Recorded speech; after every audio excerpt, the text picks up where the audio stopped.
It has been a moment since we've done an episode on the channel talking about the difference defensively between a boxing glove and a 4-ounce MMA glove.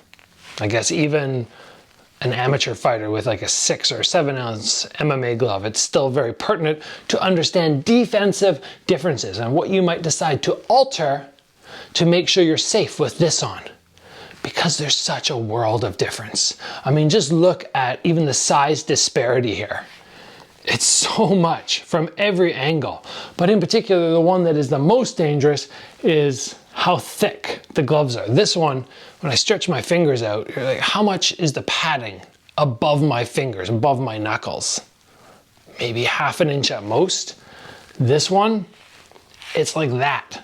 It's 1.5 inches or 2 inches, and the padding is so cushy. You can see my hand just sink in there, whereas on this thing, when I push, there's not much give. It is so much harder. And if I hit myself, I'm not gonna do it hard, there's a noticeable difference.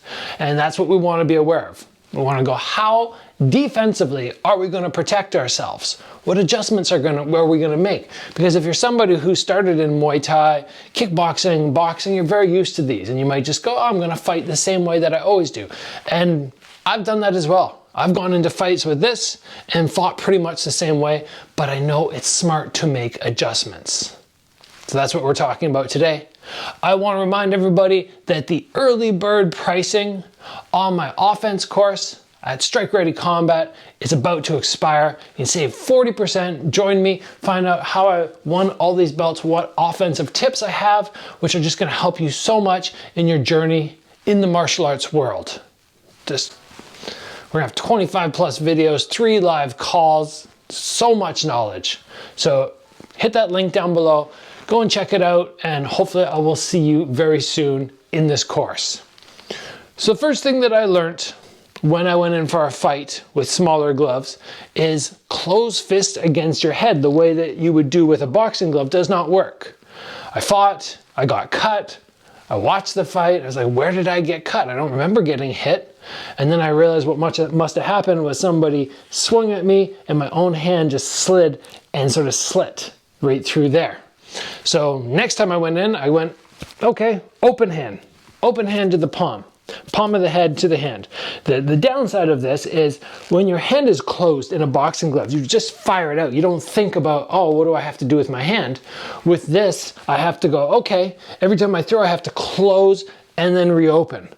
Close, reopen, unless I'm doing a different defensive style. But if I am going to do this sort of Dutch guard, I need to recognize that palm open is beneficial, just involves a lot of this, back and forward, back and forward. Now, if you look from both side profiles at how much protection I have with a glove on, here versus here, it is so noticeable. It's so easy to see how much less protection I have on this side. What does that mean? If I decide to stick with my tight high guard, a Dutch guard, that means that I can't be stationary. I need to learn, okay, I don't just stand here and shell, I need to make adjustments. I need to move my hand around to close off those openings, because there are many openings. When I have big gloves on, the openings are much smaller, so I can get away with a lot of times just going boom and just standing behind this.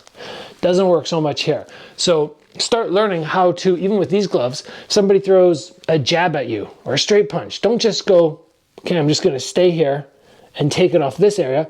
Maneuver. If they're throwing back here, instead of just going, oh, okay, I hope it doesn't land, start maneuvering. Keep the hand tight to your head or the palm tight to your head, but start making little adjustments. Nothing else needs to move except for the arm. While it stays in contact and doesn't break away. I'm not gonna go disconnect and then back, I just slide it across. That's the very first change that I would advise everybody make. The next thing, which is very important for you to understand, is the footwork. The footwork needs to be that much more on point, because what happens when I have these big gloves is I can kind of go, oh, I'm just gonna stand here. I'm just gonna stand here and I'm gonna throw my attacks, and then defensively just hang out here. But with these, because I want people missing a lot more, and I don't want to take a whole lot off the forearms, taking those steps, bouncing around, making people miss because I move my feet is that much more important. So if you haven't already started on your footwork, you're not as dynamic as you want to be, it's not a bad time to start adding that. Next up, hand positioning. Well, we can put our hands here and we can just stand in place. It's not a bad idea to extend the arms out a little bit. What does this do? Well, from here, it's much easier for me to start engaging head movement. Because if somebody throws a straight punch at me and I go to slip, I'm like, okay, perfect, I just slipped it. If my hand's up and I do that same motion, now the glove is going to get caught. When the glove gets caught, there's an opening. I have to get this hand back in time, and it might even hit and kind of shift me or make me blank.